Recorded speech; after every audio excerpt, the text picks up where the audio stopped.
Exercise 16.1, question 1. Find the perimeter of the following figures. Question A rectangle ABCD in which AB equal to 15 cm, BC equal to 8 cm. Question ए का solution बहुत ही easy होगा. Question ए, तो इसमें ये एक rectangle दिया है. Rectangle को ए बी सी डी ऐसे डिनोट किया था. तो ए बी का वैल्यू क्या होगा? ये जो ए बी है इसका टोटल वैल्यू है 15 सेंटीमीटर एंड बी सी का वैल्यू बी एंड सी इसका वैल्यू होगा 8 सेंटीमीटर. तो ये हो गया लेंथ और ये हो गया ब्रेथ. तो लेंथ एंड ब्रेथ हमें इधर रेक्टेंगल का मिल गया है, तो इसमें से हमें इसका पेरीमीटर फाइंड करेंगे. बहुत ही इजी होगा. तो हम इधर लिखेंगे given length L equal to हम लिखेंगे 15 सेंटीमीटर एंड ब्रेथ लिखेंगे ब्रेथ B इक्वल टू हम लिखेंगे 8 सेंटीमीटर. तो ये हो गया. तो अकॉर्डिंग टू क्वेश्चन हमें क्या करना है? पेरीमीटर फाइंड करना है रेक्टेंगल का.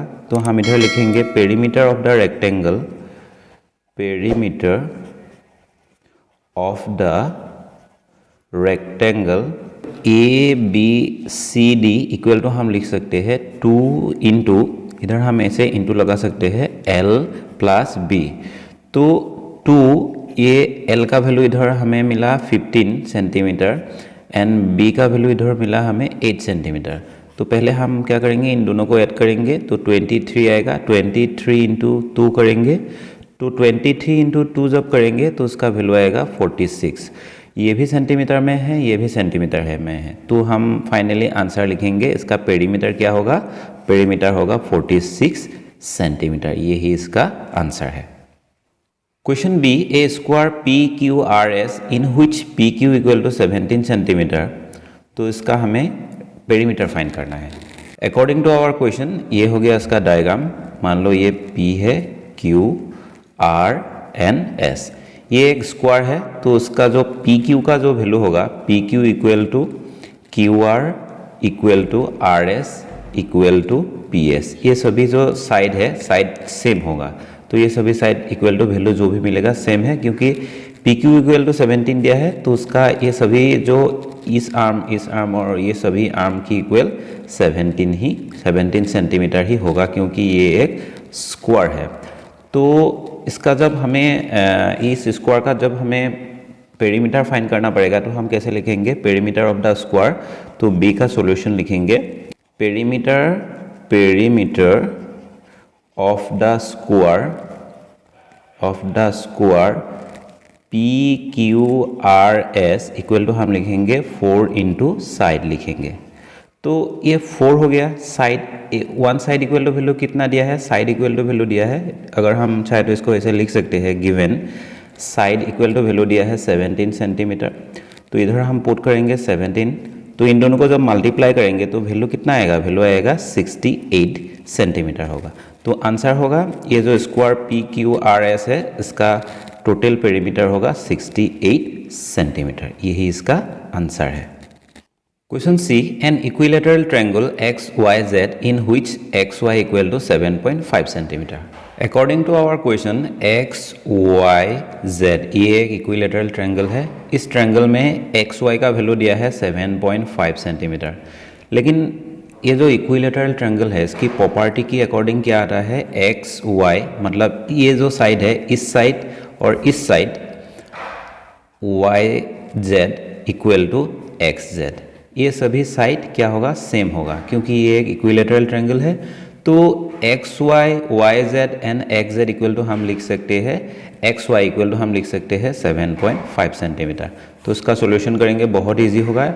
हम इन सभी साइड को अगर ऐड कर देंगे तभी ये जो ट्रायंगल है XYZ इसका पेरीमीटर आ जाएगा. तो उसके लिए हम पहले लिखेंगे given XYZ is an equilateral triangle, therefore XY equal to YZ equal to ZX होगा. इक्वल टू हम क्या लिख सकते हैं? 7.5 सेंटीमीटर लिख सकते हैं. तो therefore perimeter equal to perimeter equal to हम लिखेंगे ये जो सभी साइड है साइड को ऐड कर देंगे X Y plus Y Z plus X Z. तो इन सभी वैल्यू सेम ही होगा 7.5 प्लस 7.5 प्लस 7.5। सभी वैल्यू को जब हम ऐड करेंगे तो टोटल वैल्यू कितना आएगा 22.5 सेंटीमीटर आएगा। ये होगा 22.5 सेंटीमीटर ही इस इक्विलेटरल ट्रायंगल मतलब एक्स वाई जेड ये जो ट्रायंगल दिया है इक्विलेटरल ट्रायंगल इसका पेरीमीटर होगा। तो आंसर हम लिख सकते हैं 22.5 centimetre. Question 2. Find the area of the following figures. Question A rectangle of length 16 cm and breadth 12 cm. ये बहुत ही इजी है। लेंथ दिया है 16 सेंटीमीटर एंड ब्रेथ दिया है 12 सेंटीमीटर। तो ये जो रेक्टेंगल है रेक्टेंगल का एरिया क्या होगा? Area equal to L into B लिखेंगे हम। तो L का वैल्यू इधर पुट करेंगे 16 सेंटीमीटर इंटू ब्रेथ का वैल्यू पुट करेंगे 12 सेंटीमीटर। तो 16 एंड 12 इन दोनों को जब हम मल्टीप्लाई करेंगे तो वैल्यू कितना आएगा? वैल्यू आएगा 192। नेक्स्ट हमें क्या करना पड़ेगा? सेंटीमीटर इंटू सेंटीमीटर करना पड़ेगा। सेंटीमीटर इंटू सेंटीमीटर इक्वल हम लिख सकते हैं सेंटीमीटर स्क्वायर। तो अगर हम चाहे तो इसको ऐसे भी लिख सकते हैं 192 SQ मतलब स्क्वायर सेंटीमीटर, ऐसे भी लिख सकते हैं। तो 2A का सोल्यूशन करेंगे, बहुत ही इजी होगा। पहले हम लिखेंगे given length L equal to हम लिखेंगे 16 centimetre and breadth B equal to हम लिखेंगे 12 centimetre. Area of the rectangle equal to हम लिखेंगे L इंटू बी। तो इसमें L का वैल्यू पुट करेंगे 16 इंटू ब्रेथ का वैल्यू पुट करेंगे 12। अगर हम चाहे तो ऐसे ब्रैकेट लगा के इसके बाहर सेंटीमीटर स्क्वायर लिख सकते हैं। तो इन दोनों को जब मल्टीप्लाई करेंगे तो वैल्यू क्या आएगा? 192 सेंटीमीटर स्क्वायर। अगर चाहे तो ऐसे भी लिख सकते हैं 192 SQ मतलब स्क्वायर सेंटीमीटर। ये ही इसका आंसर होगा। क्वेश्चन बी में क्या दिया है? ए स्क्वायर ऑफ साइड 14 सेंटीमीटर। तो स्क्वायर का साइड एक साइड दिया है 14 सेंटीमीटर, तो बाकी साइड क्या होगा? सेम ही होगा 14 सेंटीमीटर एंड 14 सेंटीमीटर। तो ये जो स्क्वायर है स्क्वायर का एरिया क्या होगा? स्क्वायर का एरिया इक्वल टू हम लिख सकते हैं साइड स्क्वायर। मतलब इस साइड में हम क्या फिल करेंगे? 14 सेंटीमीटर स्क्वायर। तो 14 को जब स्क्वायर करेंगे तो वैल्यू क्या आएगा? 196 आएगा। सेंटीमीटर को जब स्क्वायर करेंगे तो सेंटीमीटर स्क्वायर आएगा। यही इसका आंसर होगा। लेकिन हम इसको ऐसे लिखेंगे two B given side equal to हम लिखेंगे साइड कितना दिया है? 14 सेंटीमीटर दिया है। Therefore area of the square equal to हम लिखेंगे साइड स्क्वायर। तो साइड का वैल्यू कितना है? 14 को स्क्वायर करेंगे तो कितना आएगा? 196 आएगा। एंड इधर हम लिखेंगे सेंटीमीटर स्क्वायर। एंड फाइनली अगर हम चाहे तो ऐसे लिख सकते हैं 196 स्क्वायर सेंटीमीटर। यही इसका आंसर होगा। Question 3 the perimeter of A square is 52 centimetre, find its area. तो एरिया के लिए हमें क्या चाहिए? एरिया के लिए हमें चाहिए साइड स्क्वायर, मतलब साइड का वैल्यू चाहिए। लेकिन साइड का वैल्यू हम कहाँ से निकालेंगे? ये जो पेरीमीटर दिया है पेरीमीटर से पहले निकाल लेंगे, उसके बाद एरिया में साइड का वैल्यू पुट करेंगे तब एरिया निकल के आएगा।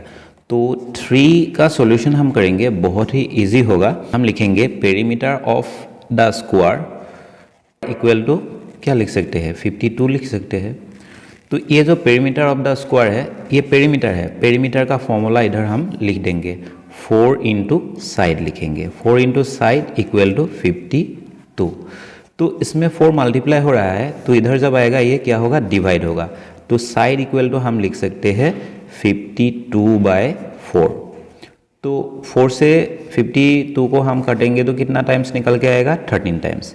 तो अभी हमें साइड मिल गया है, साइड इक्वल टू 13 मतलब 13 ये सेंटीमीटर में था, इसीलिए ये साइड जो होगा ये सेंटीमीटर में होगा। तो फाइनली हमें एरिया फाइंड करने के लिए क्वेश्चन में दिया है, देयरफॉर हम लिखेंगे therefore area equal to side square. तो ये जो साइड स्क्वायर है, साइड का वैल्यू कितना है 13 सेंटीमीटर है, 13 सेंटीमीटर स्क्वायर। 13 को जब स्क्वायर करेंगे तो क्या आएगा 169 आएगा, सेंटीमीटर को जब स्क्वायर करेंगे तो सेंटीमीटर स्क्वायर आएगा। यही इसका आंसर है। ये जो सेंटीमीटर स्क्वायर है इसको अगर हम चाहे तो ऐसे भी लिख सकते हैं 169 SQ मतलब square centimetre. Question 4, the perimeter of a rectangle of length 17 centimetre is 64, find its area. ये एक रेक्टेंगल दिया है, इसका जो लेंथ दिया है, लेंथ इक्वल टू 17 सेंटीमीटर दिया है और पेरीमीटर इक्वल टू 64 सेंटीमीटर दिया है। तो क्वेश्चन में हमें क्या फाइंड करने के लिए दिया है एरिया, मतलब इस रेक्टेंगल का एरिया फाइंड करना है। तो एरिया क्या होगा, ये अंदर का पार्ट होगा इसका एरिया। तो एरिया इक्वल टू फॉर्मूला क्या आएगा L इंटू बी। तो उसमें L का वैल्यू है लेकिन B का वैल्यू नहीं है, तो हम क्या करेंगे B का जो वैल्यू है इसको हम पेरीमीटर से फाइंड कर लेंगे। उसके बाद इन दोनों को मल्टीप्लाई करके ये जो एरिया होगा, रेक्टेंगल का एरिया होगा, उसको फाइंड करेंगे। तो 4 का सॉल्यूशन बहुत ही इजी है। पहले हम लिखेंगे गिवन, इसमें जो जो वैल्यू दिया है उसको पहले लिखेंगे। Given length equal to, length L equal to हम लिखेंगे 17 सेंटीमीटर। ब्रेथ, लेट, ब्रेथ नहीं है इसलिए हम ब्रेथ को B कंसिडर करेंगे। Let breadth equal to B। तो according to question, perimeter of the rectangle, perimeter of the rectangle equal to कितना दिया है 64 दिया है, इसको इधर लिखेंगे। ये जो पेरीमीटर है, रेक्टेंगल का पेरीमीटर है, इसका फॉर्मूला पुट करेंगे। पेरीमीटर क्या होगा 2 इंटू L प्लस B होगा। तो इधर वैल्यू रहेगा 64। नेक्स्ट क्या करेंगे, ये जो 2 है इधर मल्टीप्लाई हो रहा है, इस तरफ जब जाएगा 64 को डिवाइड कर देगा तो 64 डिवाइडेड बाय 2 से ये कट जाएगा 3 times and 2 into 2 equal to 4 होगा, मतलब 32 आएगा। तो हम इधर लिख सकते हैं 32। L का वैल्यू इधर हम पुट करेंगे 17 प्लस B। नेक्स्ट हमें B का वैल्यू फाइंड करना है, तो B को इधर रखेंगे, ये जो 17 है इस तरफ ले जाएंगे, मतलब 32 माइनस 17 करेंगे। तो फाइनली B का वैल्यू हमें मिल जाएगा। B का वैल्यू कितना मिलेगा 15 मिलेगा। 15 ये सेंटीमीटर में है, ये भी सेंटीमीटर में होगा क्योंकि ये जो 64 है ये भी सेंटीमीटर में था, इसीलिए सभी का यूनिट सेम है, तो इसीलिए कोई दिक्कत नहीं है। B का वैल्यू हमें मिल गया है 15 सेंटीमीटर। तो अभी हमें क्या फाइंड करना है, एरिया फाइंड करना है। Therefore the area of the rectangle, the area of the rectangle equal to हम क्या लिख सकते हैं L इंटू B लिख सकते हैं। तो पहले L का वैल्यू था 17 एंड B का वैल्यू अभी मिल गया है 15। तो इन दोनों को जब हम मल्टीप्लाई करेंगे तो वैल्यू क्या आएगा 255 आएगा। तो इसमें भी सेंटीमीटर है, मतलब L इक्वल भी सेंटीमीटर होगा। तो इसमें कितना है 17 सेंटीमीटर है, B इक्वल टू वैल्यू कितना आया 15 सेंटीमीटर है। तो ये 17 एंड 15 दोनों को जब मल्टीप्लाई करेंगे 255 आएगा। सेंटीमीटर इंटू सेंटीमीटर को भी मल्टीप्लाई करना पड़ेगा क्योंकि L इंटू B है, तो फाइनली सेंटीमीटर स्क्वायर आएगा, सेंटीमीटर स्क्वायर। यही इसका आंसर है। Question 5, the length of a hall is 8 metre more than its breadth. If the perimeter of the hall is 40 metre, find the cost of laying a carpet at the cost of ₹12 per square metre. तो इसका जो breadth है, breath नहीं है, length दिया हुआ है, तो हम ब्रेथ कंसिडर करेंगे। ब्रेथ इक्वल टू हम B कंसिडर करेंगे एंड लेंथ क्या होगा, ये जो ब्रेथ है, ब्रेथ से 8 ज़्यादा है, ये हो गया लेंथ, ये हो गया ब्रेथ। तो इसका पेरीमीटर दिया है, पेरीमीटर इक्वल टू 40 दिया है। पेरीमीटर की जगह पर हम इसका फॉर्मूला यूज़ करेंगे 2L प्लस B आएगा इक्वल टू 40 आएगा। ये 2 से इसको डिवाइड कर देंगे तो क्या आएगा 20L प्लस B रहेगा इधर। ये जो L है, L की जगह पर हम इसको पुट कर देंगे B plus 8 plus B equal to 20 रहेगा। इस 8 को इस तरफ जब लाएंगे 20 माइनस 8 होगा और इधर रहेगा B plus B equal to 2B।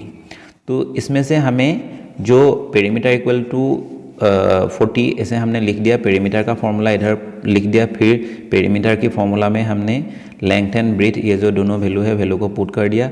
उसके बाद हमें इधर से ब्रेथ का वैल्यू मिल गया है, मतलब b इक्वल टू हम लिख सकते हैं इधर क्या रहेगा 20 माइनस 8 इक्वल टू 12 रहेगा। ये 2 इधर मल्टीप्लाई हो रहा है, इधर जब जाएगा ये डिवाइड होगा, 2 से ये कट जाएगा 6 टाइम, सो ब्रेथ का वैल्यू हमें मिलेगा 6। तो ये जो 6 है, 6 को हम ब्रेथ की जगह पर पुट करेंगे तो इधर 6 मिलेगा, और लेंथ की जगह पर ये जो b है b की जगह पर इसको पुट करेंगे 6 + 8 इक्वल टू इधर 14 आएगा, और इधर ये 6 रहेगा। मतलब इसका जो ब्रेथ है, ब्रेथ 6 सेंटीमीटर है और लेंथ जो है लेंथ 14 सेंटीमीटर है, मतलब लेंथ ज़्यादा है ब्रेथ कम है। तो ये क्या बनेगा, ये एक रेक्टेंगल बनेगा। तो इसका हमें पहले इसका अंदर का जो पार्ट है इसका एरिया फाइंड कर लेना पड़ेगा, क्योंकि एरिया से ही इसका जो पर स्क्वायर मीटर का जो पर स्क्वायर मीटर मतलब एरिया होगा। तो ये जो लेंथ मिला हमको 14 सेंटीमीटर और ब्रेथ 6 सेंटीमीटर मिला, इससे हमें ये पता चला कि ये एक रेक्टेंगुलर शेप का हॉल है। तो इसके लिए हम क्या करेंगे, एरिया फाइंड करेंगे। एरिया की जगह पर हम जो रेक्टेंगल का जो एरिया फॉर्मूला है उसको लिखेंगे L इंटू बी। तो L की जगह पर हम लिखेंगे ये 14 लिखेंगे, और ब्रेथ की जगह पर हम लिखेंगे 6। तो इन दोनों को मल्टीप्लाई कर देंगे। इन दोनों को जब मल्टीप्लाई करेंगे तो उसका जो भी वैल्यू आएगा उसके साथ हम क्या करेंगे, ये 12 रुपीज़ जो दिया है उसको मल्टीप्लाई कर देंगे, आंसर आ जाएगा। क्वेश्चन 5 का solution, let the breadth equal to हम b कंसिडर करेंगे। इसमें लेंथ दिया है, लेंथ ब्रेथ से 8 मीटर मोर है, तो हम लिखेंगे length equal to length L होगा, लेंथ L इक्वल टू हम क्या लिख सकते हैं, b + 8 लिख सकते हैं। ये भी मीटर में आएगा और ये भी मीटर में आएगा। तो अकॉर्डिंग टू क्वेश्चन के अकॉर्डिंग हम क्या लिख सकते हैं, पेरीमीटर इक्वल टू हम 40 लिख सकते हैं। ये जो पेरीमीटर होगा, ये पेरीमीटर किसका होगा, स्क्वायर का होगा या रेक्टेंगल का होगा। तो इसके लिए हम इधर से फाइंड कर सकते हैं, ये जो ब्रेथ है, ब्रेथ से लेंथ 8 मीटर ज़्यादा है, मतलब लेंथ ज़्यादा है और ब्रेथ कम है, इसीलिए ये क्या होगा, एक रेक्टेंगल होगा। तो ये जो पेरीमीटर हमने लिखा है इसका फॉर्मूला हम रेक्टेंगल का लेंगे, तो इधर हम लिखेंगे 2 इंटू L + b लिखेंगे इक्वल टू 40 लिखेंगे। ये 2 इधर मल्टीप्लाई हो रहा है, जब इस तरफ आएगा तो 40 को ये डिवाइड कर देंगे, तो 40 divided by 2 equal to value रहेगा 20। तो अभी हम L का वैल्यू पुट करेंगे। L का वैल्यू क्या है, b + 8 है, b + 8 प्लस इधर b जो ब्रेथ है, ब्रेथ की इक्वल टू हमने कंसिडर किया था b, तो b ही लिखेंगे। तो b + b इक्वल टू क्या आएगा, b + b equal to 2b आएगा। 8 को जब इस तरफ लाएंगे 20 माइनस 8 होगा, इक्वल टू क्या मिलेगा, 12 मिलेगा। नेक्स्ट b का वैल्यू हमें फाइंड करना है, b equal to 12 divided by हम 2 करेंगे, 2 से ये कट जाएगा 6 टाइम्स, सो b का वैल्यू हमें मिलेगा, मतलब ब्रेथ का वैल्यू हमें मिल गया है 6। ये भी मीटर में होगा, क्योंकि ये जो पेरीमीटर दिया है, पेरीमीटर मीटर में था, इसलिए ये मीटर में होगा। तो फाइनली हम लेंथ को फाइंड कर पाएंगे अभी। Therefore length equal to b + 8 metre. तो इसमें जो b है, b 6 है प्लस 8 बाहर मीटर है, तो 14 मीटर आएगा इसका वैल्यू, मतलब लेंथ का वैल्यू आएगा 14 मीटर और ब्रेथ का वैल्यू आएगा 6 मीटर। अभी हम ये जो हॉल दिया है, हॉल का टोटल एरिया कितना है उसको फाइंड करेंगे। Therefore area of the hall equal to हम L इंटू बी करेंगे। ये रेक्टेंगुलर एरिया था, क्योंकि इसका जो लेंथ है, लेंथ ज़्यादा है, ब्रेथ कम है। तो L का वैल्यू हमें मिल गया है 14 एंड इंटू ब्रेथ का वैल्यू हमें मिल गया है 6। इन दोनों को जब मल्टीप्लाई करेंगे तो वैल्यू क्या आएगा, वैल्यू आएगा 84। ये भी मीटर में है, ये भी मीटर में है, तो फाइनली क्या आएगा, मीटर स्क्वायर आएगा। तो अभी टोटल एरिया कितना है उसको हमने निकाल लिया है। तो अभी हम इसका कॉस्ट निकालेंगे, मतलब कारपेट अगर इधर बिछाएंगे तो कितना खर्चा आएगा। तो again the cost of 1 metre 1 meter carpet equal to 12 rupees. Therefore, the cost of 84 metre का हमें प्राइस फाइंड करना है, तो हम लिखेंगे 84 मीटर्स कारपेट इक्वल टू हम लिखेंगे 12 इंटू 84. तो इन दोनों को जब मल्टीप्लाई करेंगे तो वैल्यू आएगा 1008. ये होगा 84 मीटर्स कारपेट का टोटल प्राइस होगा. हॉल का टोटल एरिया है 84 मीटर स्क्वायर. तो 1 मीटर स्क्वायर में अगर 12 रुपया खर्चा आएगा तो टोटल कितना खर्चा आएगा 1008 रुपीज़. तो आंसर आएगा रुपीज़, हम लिख सकते हैं रुपीज़ 1008. यही इसका आंसर होगा.